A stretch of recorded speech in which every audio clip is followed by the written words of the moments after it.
We just got out on the lake this morning. Water temps are right around 70.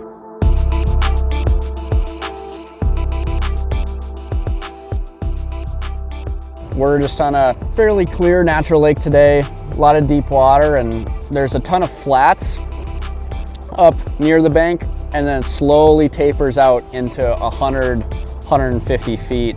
And we're just looking around, trying to find some deeper bluegill beds, some grass. This is my first time on this particular lake today, so we're just gonna try to get a feel for it right now. But this is just kind of a high percentage area. Most of these fish are gonna be pulling off of some sort of spawning ground. And so that's kind of the first place that I'm gonna look. But there's a ton of bluegill beds just from popping the boat in the water this morning. That's kind of the first thing I noticed.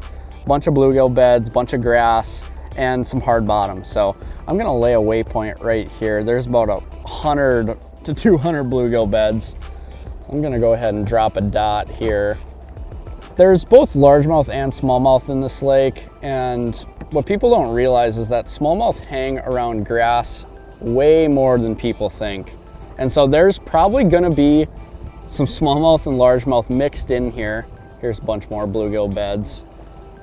And so because of that, I don't really know what we're gonna run into today. I'm gonna go with a finesse profile right off the bat.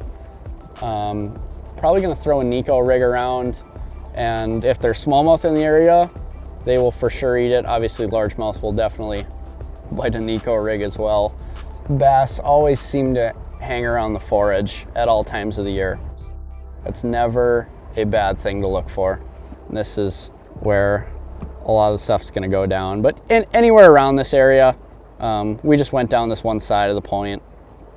So this is all very, very good territory. Any of these tapering flats that come out, that's a very, very high percentage area to find a bass this time of year. And then all these little black dots, these are shadows that fish are throwing. I don't know what's in here. I know just looking at the survey and idling out this morning, I know there's a bunch of carp in here, but I know there's also a ton of largemouth and a ton of smallmouth. So I would assume that some of these are probably some larger game fish for sure. Here's one.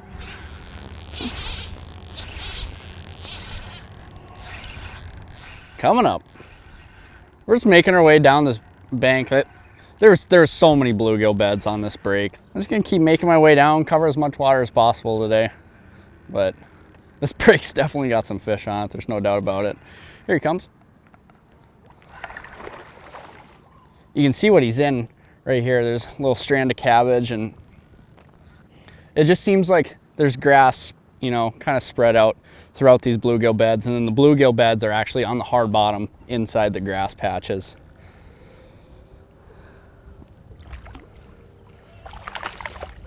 There we go. Another nice largemouth. That hook is a bad little dude right there. Weedless Neko. Just because there is a little bit of grass around, I am going with the weedless version today, just to fish a little bit cleaner. You can snap it out of there pretty well, but that weedless version, just fish super, super clean. This is just your regular little stickworm. Nothing special, a little zoom. Stickworm, and then I have a crossover ring on there. So not going through too many baits. This is the only bait that I've gone through today, actually. That crossover ring really helps with that. Not chewing through plastics. You know, rod reel line, it's pretty basic. You can do this with just your, you know, generic spinning setup. This is a 7-foot medium, 15-pound braid to a 12-pound fluorocarbon leader. Super, super simple. Higher gear ratio spinning reel. I never find a need for a slower gear ratio. I usually just go with the highest I can possibly get. I'm not really having to, you know, wrench fish out of thick cover, so you can pretty much throw whatever on this rod, whatever spinning application or finesse application that you want, this rod will do it. About the best size that I have found, just for overall, you know, small worms, big worms, this one will fit it all. If I was to pick one in the lineup, it's going to be this #1 size. And then this is a 1/8 ounce half moon Neko weight. There's a bunch of different styles of, you know, Neko weights on the market. I like something with this exposed weight on the bottom though, I can just feel a lot better down there. It seems like when I have something in contact with the bottom that's hard like that, I get a much better feel back through the rod than, let's say, you know, a nail weight that was completely inserted into the worm. So pretty basic setup, classic Neko rig, but catches fish. Feels nice. Feels real nice. What do we got? Just made a little move, but same sort of area, some rock, some grass, a bunch of bluegill beds coming up. Nice largemouth. Nice largemouth. He was just right on transition. If you can see here, this paints the picture perfectly. I'll put on spot lock. All rock here out on the deeper side, and then it's going to transition into some sand. There's a bluegill bed. Once things start to click, you know, it's fairly obvious. There's one chasing it right there. Lost my bait, but that's a nice fish. The way that he's built. Can't say enough about that Neko hook. Look at that guy.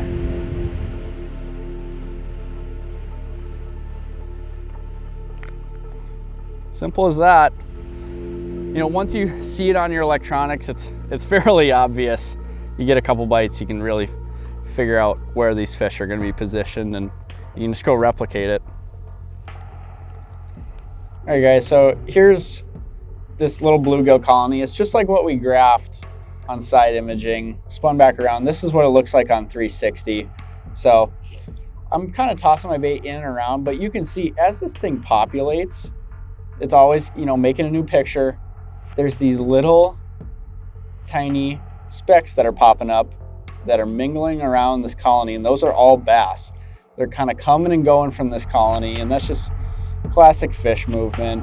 They're kind of just scoping around the edges of these things, and I'm picking them off as they make their way around. So here's a fish out here, here's a fish right here, there's another one right there. And I'm just gonna kind of make my way in around these bluegill beds and try to pick off largemouth that are coming and going. There's a fish right in front of us. Fish right there. Looks like a decent sized fish right outside of these bluegill beds. You can see it's like a little white, looks like a little grain of rice. And then there's a shadow under it. So that's how you can typically tell on 360, side imaging, that kind of stuff, what looks like a fish. There's two more right out there. I'm probably just patrolling the